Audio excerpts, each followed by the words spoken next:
بعد میں ہچکیوں کے ساتھ رونے کی آواز آئی تو صاحب خانہ سے پوچھا کہ کیا ہوا ہے، اچھا تو نہیں لگتا کہ آپ کے معاملے میں مداخلت کی جائے، لیکن خیریت ہے؟ تو انہوں نے کہا نہیں، وہ آپ کی وجہ سے رو رہے ہیں گھر والے۔ جی ہماری وجہ سے کیوں رو رہے ہیں؟ آپ نے زبردستی کھانا پکوایا؟ کہ نہیں، یہ وجہ نہیں ہے، آپ نے وہ تعریف کر دیا نا کھانا پکا ہے۔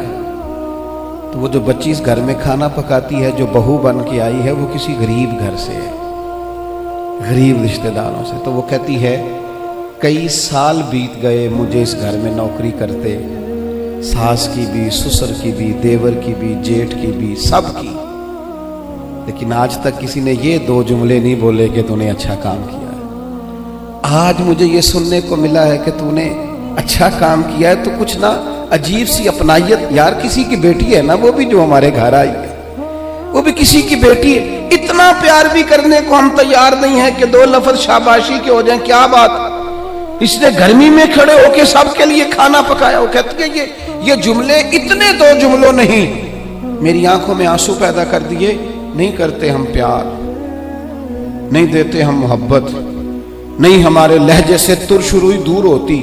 ہر بندے کا کوئی نہ کوئی پروٹوکول ہے، کہیں نہ کہیں وہ بڑا ہو جاتا ہے، کہیں نہ کہیں اس کا اعزاز ہو جاتا ہے۔ ہم جب اپنا یہ مزاج بنا لیں گے نا، ہم نے فروغ محبت کرنا ہے، ہم نے ایک دوسرے کو پیار دینا ہے، ہم نے تلخی نہیں کرنی۔ وہ دیکھیں نا، ایک بندے سے گلاس ٹوٹ گیا ہے ملازم سے، تو اس کے مالک نے کہا ہے تو نے سیٹ خراب کر دیا ہے، تو دیکھ کے نہیں چلتا، تو جب بھی کرتا ہے نقصان ہی کرتا ہے۔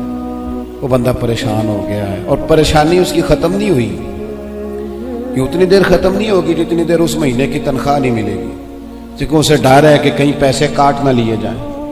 لیکن ایک شخص کے ہاتھ سے 3-4 گلاس ٹوٹ گئے ہیں، تو مالک نے دیکھتا ہی کہا بھائی ٹینشن نہ لینا، ٹوٹنے والی چیز تھی ٹوٹ گئی، میرے بچے بھی تو توڑ دیتے ہیں، میرے سے بھی کئی دفعہ ٹوٹ جاتی ہے، آپ پریشان نہ ہو، اللہ خیر کرے گا۔ یہ چیز اس بیچارے کو رات سکون کی نیند دے دے گی، لیکن ہم اس کے لیے تیار نہیں ہوتے، اپنے لہجوں میں محبت پیدا نہیں کرتے۔ فروغ او ملت کے جوانوں، ماں باپ سے پیار کرنا شروع کر دو، 1 گھنٹہ ٹائم دینا شروع کر دو، ان کے پاس بیٹھنا شروع کر دو، ان کی دوائیاں کم ہونی شروع ہو جائیں گی، بغیر ڈاکٹر کے بڑی ساری چیزوں سے قرار آنا شروع ہو جائے۔ ماں سے محبت سے بات کرنی شروع کر دو، وہ جو کہے منوان قبول کرنا شروع کر دو، والد کی بات سنو۔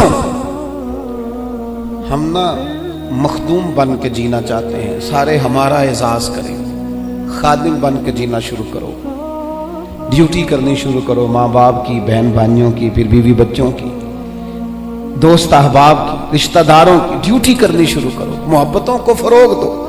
پیار بانٹنے سے بڑھ جایا کرتا ہے۔ حدیث پاک سنو، دل ٹھنڈا ہوگا۔ سیدہ عائشہ صدیقہ رضی اللہ تعالیٰ عنہ فرماتی ہیں، اللہ کے محبوب علیہ السلام اتنا خیال فرماتے، ایک دن مجھ سے فرمانے لگے عائشہ جب آپ مجھ سے راضی ہوتی ہیں پھر بھی مجھے پتہ چل جاتا ہے، اور جب آپ کے دل میں کوئی بات ہوتی ہے تو پتہ مجھے پھر بھی چل جاتا ہے۔ کہتی میں نے فٹافٹ عرض کی حضور مجھے میری ماں روئے، میں اور آپ سے ناراض؟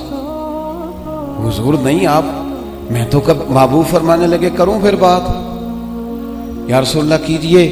تو سیدہ فرماتی ہیں محبوب فرمانے لگے عائشہ کبھی کبھی قسم اٹھاتی ہو؟ میں نے کہا یا رسول اللہ اٹھاتی ہوں۔ تو فرمایا جب راضی ہوتی ہو تو کہتی ہو مجھے محمد عربی کے رب کی قسم صلی اللہ علیہ وسلم، اور جب تمہارے دل میں کوئی بات ہوتی ہے پھر کہتی ہو مجھے حضرت ابراہیم خلیل کے رب کی قسم، پھر جناب خلیل کی نسبت سے اللہ کی قسم اٹھاتی ہو۔ جناب عائشہ کہتی ہیں لوگوں میں تمہیں بتا نہیں سکتی میرا حال کیا تھا، میری روح کی پرواز کیا تھی۔ یا رسول اللہ صلی اللہ علیہ وسلم آپ جملوں سے پتہ کر لیتے ہیں آج کل کوئی کیا سوچ رہا ہے، اس کے لفظوں سے اندازہ کر لیتے ہیں کہ اس کی قلبی کیفیت کیا ہے۔ اور پھر کہنے لگی مجھے رب محمد کی قسم یا رسول اللہ زبان سے نام ہی جاتا ہے، میرے دل میں آپ ہر وقت موجود رہتے ہیں، ہر وقت آپ موجود ہو۔ اور دوستو یہاں تو